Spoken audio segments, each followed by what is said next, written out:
Hello, Mamams! Hi, Pops!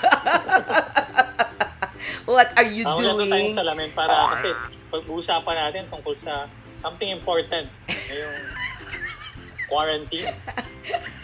Mga Mamams Diba? and Papas, that's one of the skills you shouldn't have.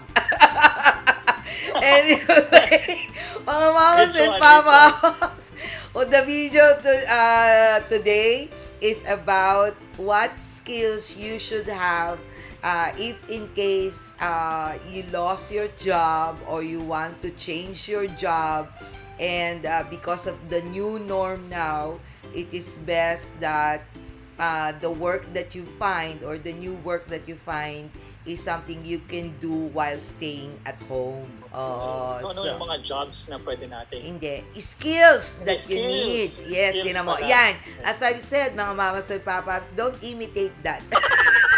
That's not a skill. What? But these are, once we get back, you will know at least 10 skills that you can try to find that you have in order for you to find a job. Okay, so don't go away.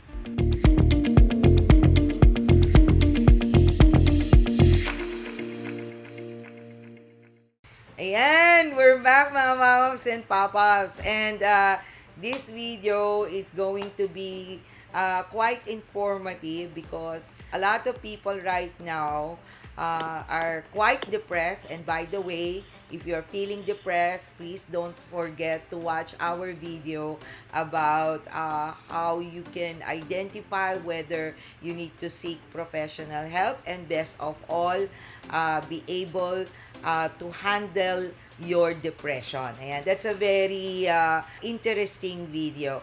But on this video, that as we mentioned in our introduction, we will be discussing what skills you will try to find that you may have or you may need to train in order for you to find a job online or something that you can do in the new norm. Oh, number one skill. Present. Yeah. Okay, so number one skill. My number one skill. Okay, it's very important. Lalong-lalo na sa love life. Okay. This skill, Ha?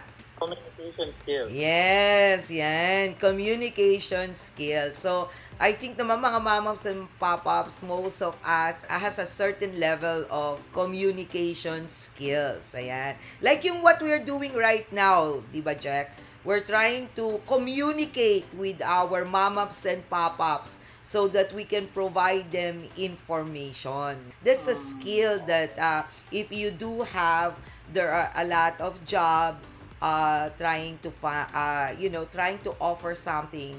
If you do have that skill, like as I said, you can do like us as content creators. This is one way of communicating with others. Ayun. Yung iba naman, ano yung interpretation mo ng communication, Jack? My communication for me is very important because it's one way for you to be able to make another person understand what your capabilities are. Kasi sometimes a lot of people have lots of skills, which is entirely different from communication skill, like technical skills. But if you don't know how to communicate it, it would be very hard, di ba?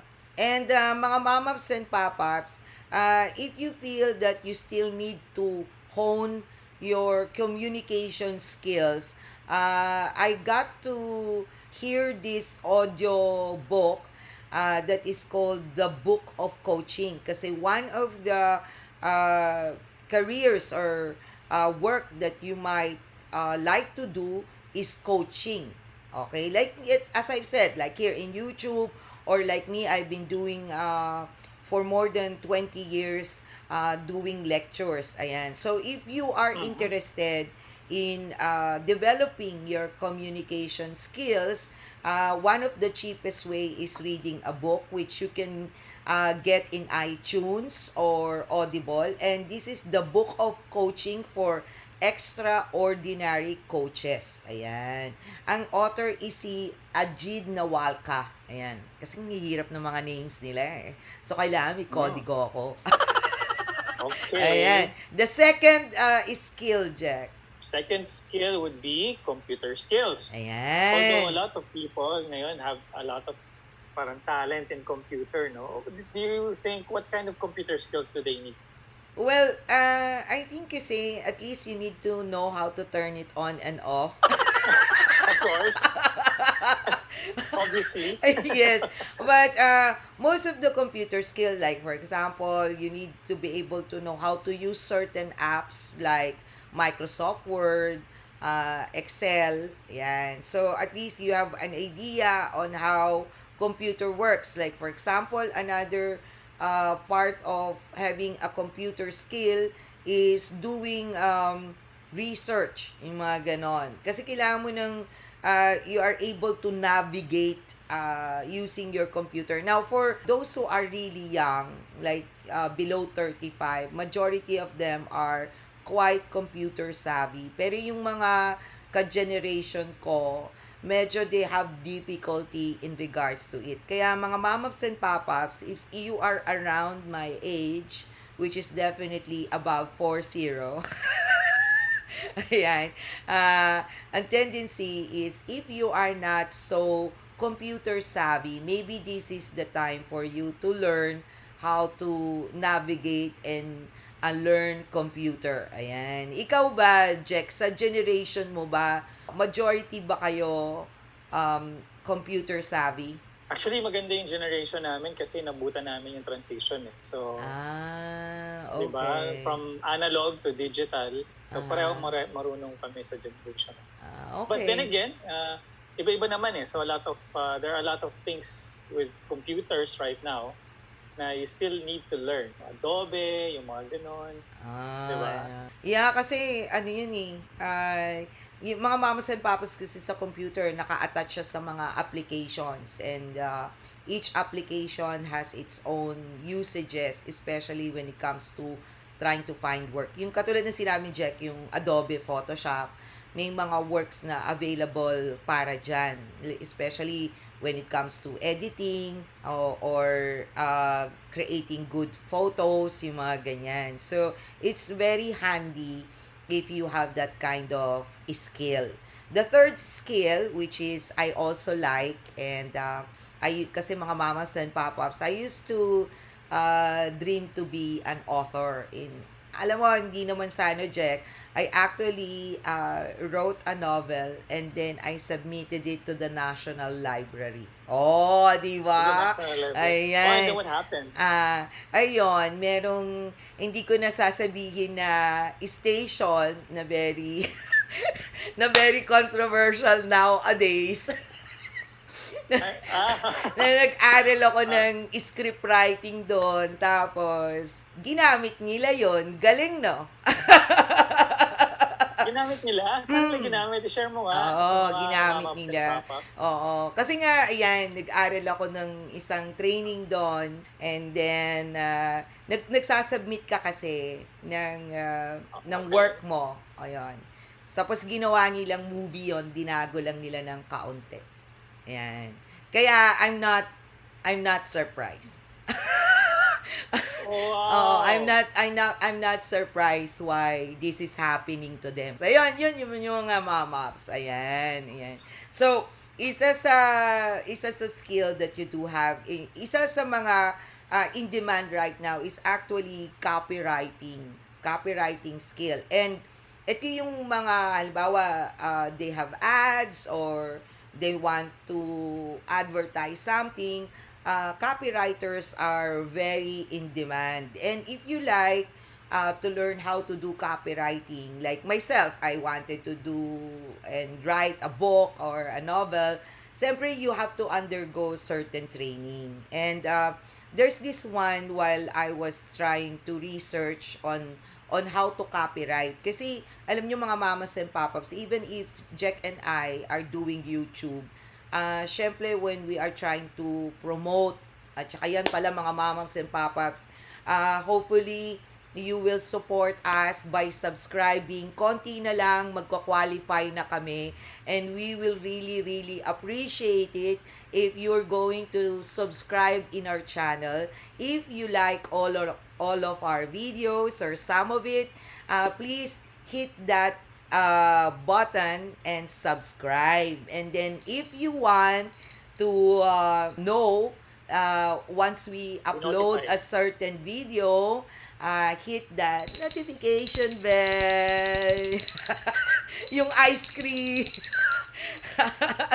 And if you like our topics, do give us a thumbs up. Ayan. Mga mamas and papas, please do support our channel. Yan. Konti na lang. And then, of course, Konti na lang, ano? yes, and of course, it will help as well if you share our videos too. Okay, so pagdating sa copywriting, there was this one I saw, which is called Ultimate Copywriting Training. Ayan. Now, When you this say copywriting, Doc, baka hindi nila maintindihan kung yung ano ibig sabihin ng copywriting kasi parang halimbawa, mga headlines ba? Or like sa advertising, di ba?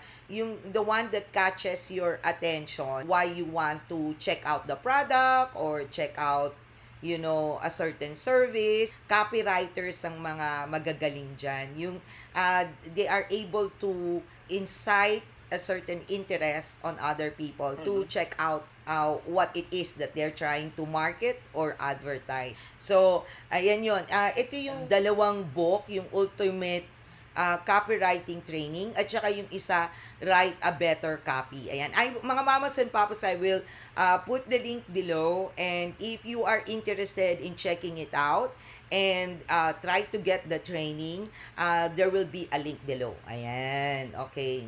Now, another way of writing is writing books. Ayan, okay. Also, meron din akong nakitang training dyan, and then that is Writer Help Wanted. Ayan. Kasi nung dati talaga, frustrated writer ako. Kung meron kang librong isusulat, anong isusulat mong tungkol I saan? like kasi suspense thriller. Yung the one I wrote is a suspense thriller. It's about the millennium actually. Yung magto-2000 na. 'Di ba naalala mo yon, yung nagkakalat Yung no 2K bug? na mag-e-end ang world, parang ganon. Ayun. 2K bug. Oo, yon. Pero hindi tungkol yun doon. Ayan. Ayan. So, anong susunod na skill? Okay, my turn, no? Design. Ayan, design. So, para dun sa mga mamaps and pop-ups na very creative, whether it's interior design, Ayan. graphic design, Yon. like branding, for example, Oo. kung may mga kaibigan kayo gusto mag-launch ng product, pwede kayong mag-logo design, di ba? So, product design. etc. Maraming klase ng magagawa yung skill na yan. Kasi even if you are trained knowing how to do it in an application, but if you have the eye for an art or an eye to do stuff na alam mo there's a certain force that attracts other people to a certain artwork you did. Di ba? Yan yun eh. Kaya nga yung mga katulad ng graphics sa mga website, yung mga logo, di ba? Kailangan so yan skill na yan, mga mamaps and pop-ups. Even if you don't have a formal schooling, if you have that talent, it will really it does allow you to find work online. Maraming nagdi-demand ng design. Ang susunod is marketing. Ayan. Which is Alam ko yan. oo, yan. Marketing. Di ba diyan ka ba? Yan ba yung profession mo? Malengke, marketing.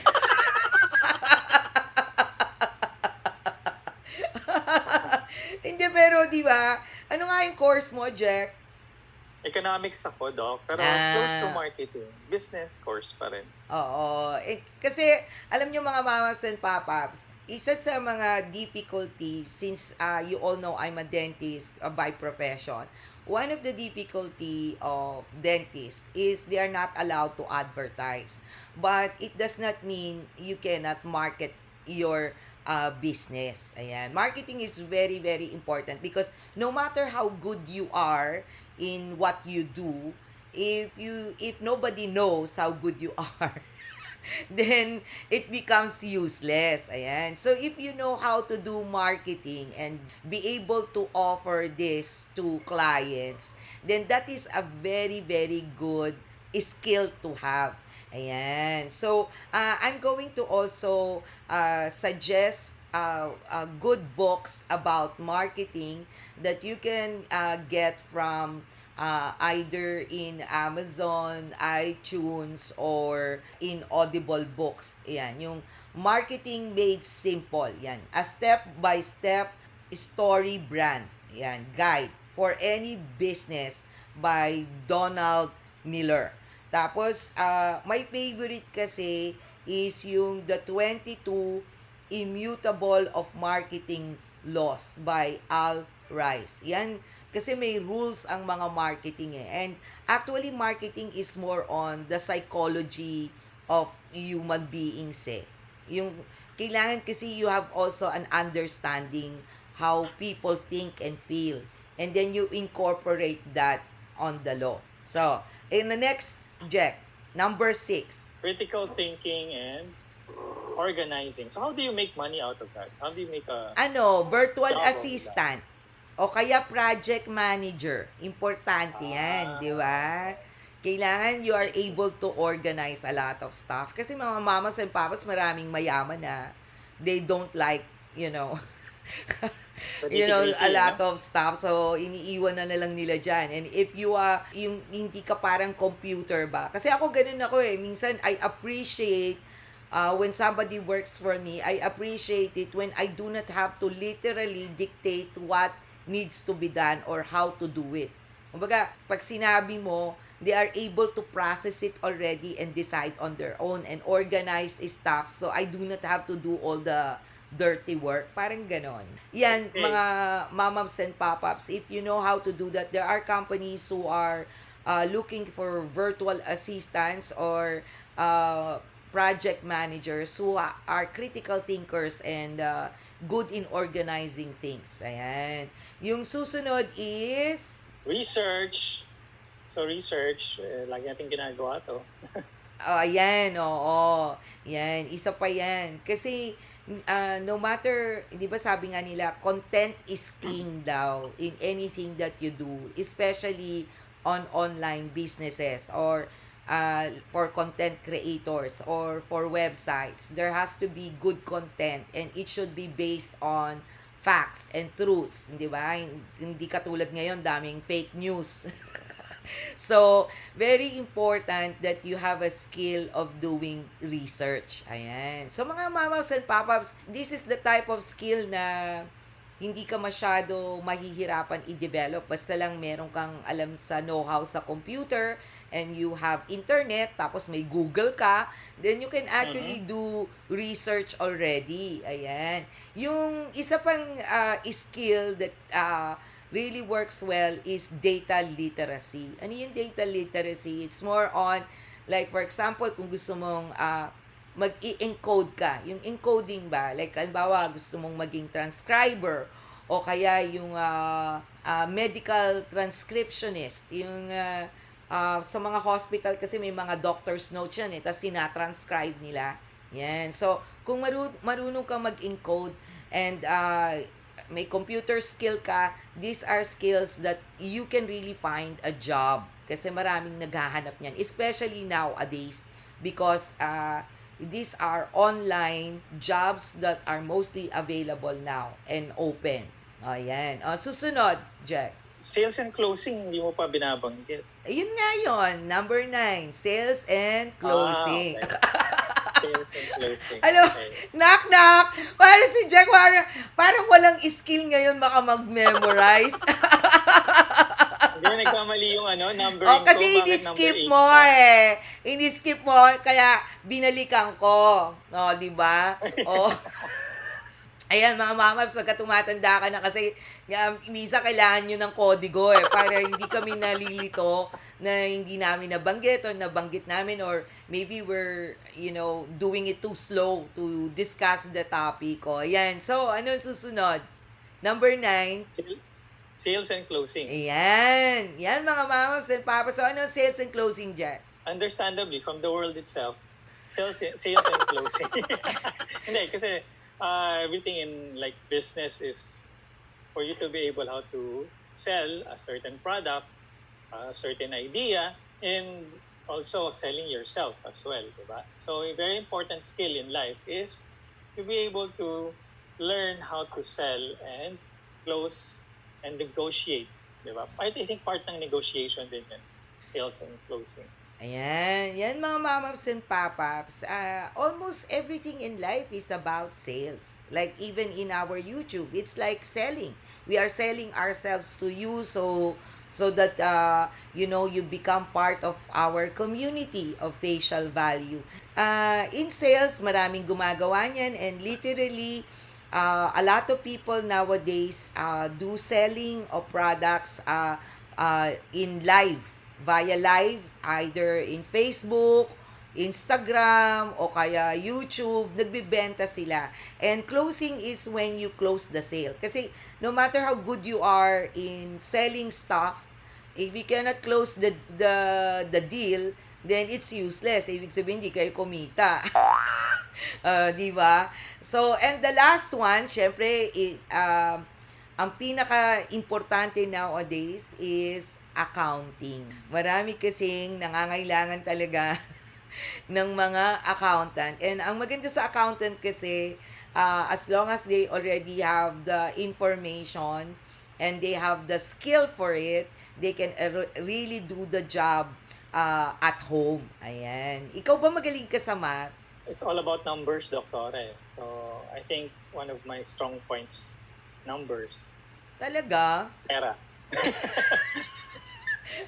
Buti ka pa. Oh, ayan. So, yan mga mamaps and papaps, these are the 10 skills that if you do have, there is an available job for you. Do not worry. And for those skills now you feel na you do not have, then there's always a place to go for a training. Kasi skills can also be learned. So like for example, I will also click the link below of 2 sites that I found, which is Udemy Academy and Future Learn, wherein you can hone your skills. Ayan, you can hone your Maganda yung skills. Udemy na yan. Yes, Try ko yan, yes. Udemy. So, yan mga mamaps and papaps. Not because na you feel you don't have that skill, then you definitely can learn it. Ayan. So, again, mga mamas and papaps, are there other skills that you think you can find a job right now in the new norm? Please don't forget to comment below. Ayan. So, mga mamas and papas, please do subscribe. And if you really like this video, give us a thumbs up and share the video. Okay, bye-bye!